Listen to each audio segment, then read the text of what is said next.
Picture this. The U.S. Treasury needs $75 billion by Thursday. Not because of an emergency, not because of a war, just Thursday. So they send out a notice. And within hours, that money shows up. $75 billion. Wired, cleared, done. But here's the part nobody thinks about. Who has $75 billion just lying around on a Wednesday? We talk about government debt like it's this abstract number floating in the sky. 35 trillion, 28 trillion, whatever your country's racking up. We argue about whether it's too high, whether we should worry, whether our grandkids will pay for it. But we almost never ask the simplest question. When a government borrows $1 billion, where does that billion actually come from? Like, whose account gets smaller? The answer isn't what you think. And once you see how this works, you can't unsee it. Let's start simple. When you or I borrow money, we know exactly who we're borrowing from. The bank, your uncle, that friend who still brings it up 3 years later. But governments? They don't call up a bank. They don't fill out an application.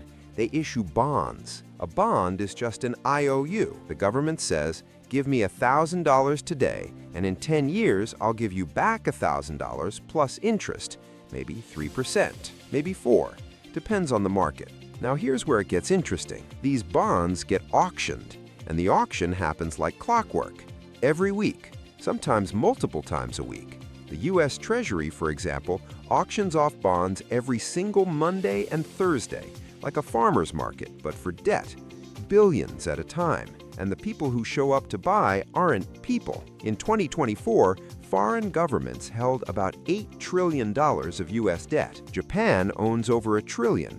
China used to own more. Now it's around $770 billion. The UK, Luxembourg, tiny countries with enormous financial sectors.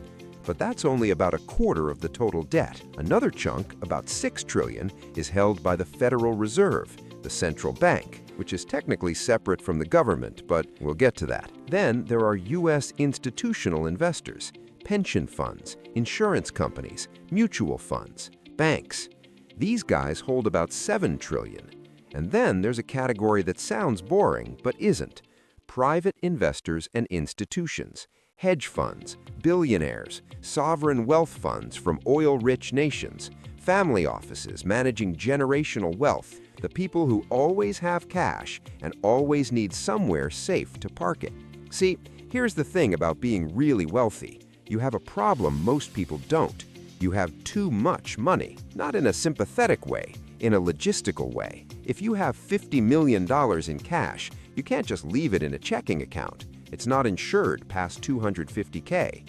You can't stuff it under a mattress. You can't put it all in stocks, because what if the market's down 30%? You need somewhere safe, somewhere boring, somewhere that pays you a little just for waiting. Government bonds are perfect for this. So let's trace $1. The US government wants to build a bridge, needs $1 billion, issues bonds.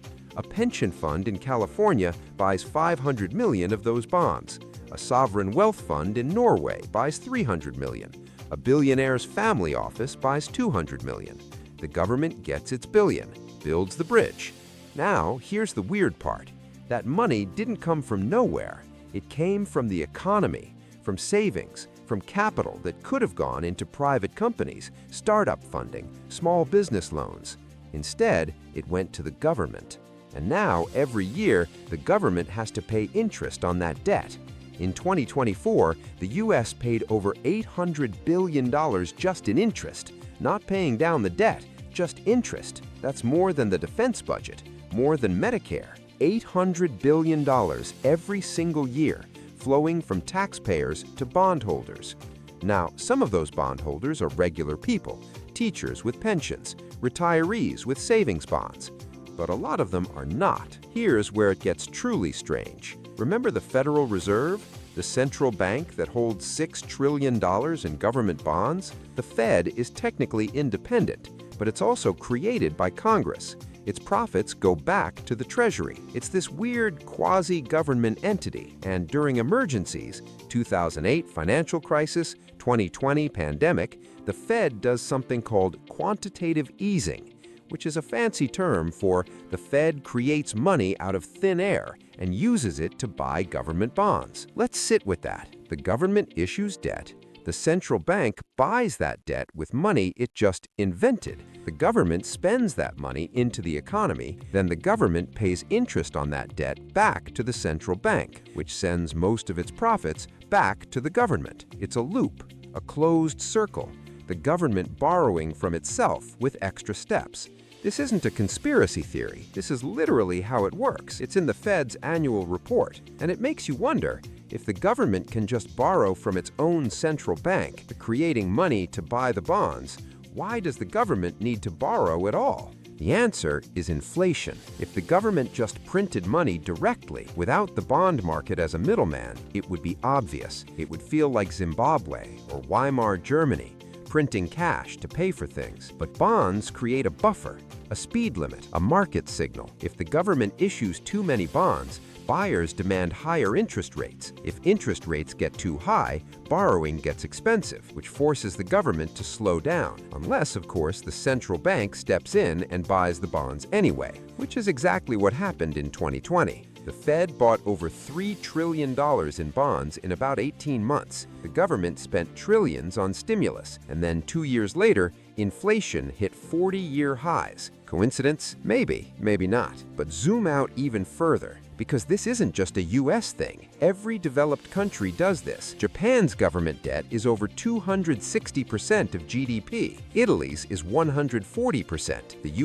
UK, France, Spain, Canada, they're all running the same playbook, and they're all borrowing in their own currencies, which means they control the printing press. The bondholders know this. They're not stupid. They know that in a crisis, the central bank will step in. They know the debt will never truly be paid off. It'll just be rolled over forever. So why do they keep buying? Because it's still the safest game in town, safer than corporate bonds, safer than real estate in a shaky market, safer than crypto, obviously, and because everyone else is buying. If Japan dumps its US treasuries, where does that $1 trillion go? Chinese bonds? European bonds? There's no alternative at that scale. We're all in the pool together, and nobody wants to be the first one out. So who actually gets the money when governments borrow? The ultra-wealthy looking for safe returns, foreign governments playing geopolitical chess, institutional investors managing other people's retirements, and increasingly central banks creating money to lend to their own governments. It's a system where debt becomes an asset, where borrowing is just what governments do, where the idea of paying it all back isn't even part of the plan. And the wildest part? It works until it doesn't, because every empire that's ever collapsed had one thing in common. They kept borrowing until the day nobody wanted to lend anymore. Rome, Spain, Britain. The question isn't whether governments should borrow. They always have. They always will. The question is, what happens when the music stops? When interest payments eat up so much of the budget that there's nothing left for bridges, or schools, or defense? When inflation spirals because the central bank has to keep buying bonds or the whole thing collapses? When the people holding trillions of government debt decide there's finally somewhere safer to put their money? Nobody knows, because we've never been here before. Not at this scale. Not with every major economy doing it at once. We just know that right now, this Thursday, and every Thursday after, the auction keeps happening. And someone, somewhere, keeps showing up with billions. The real question is, for how long?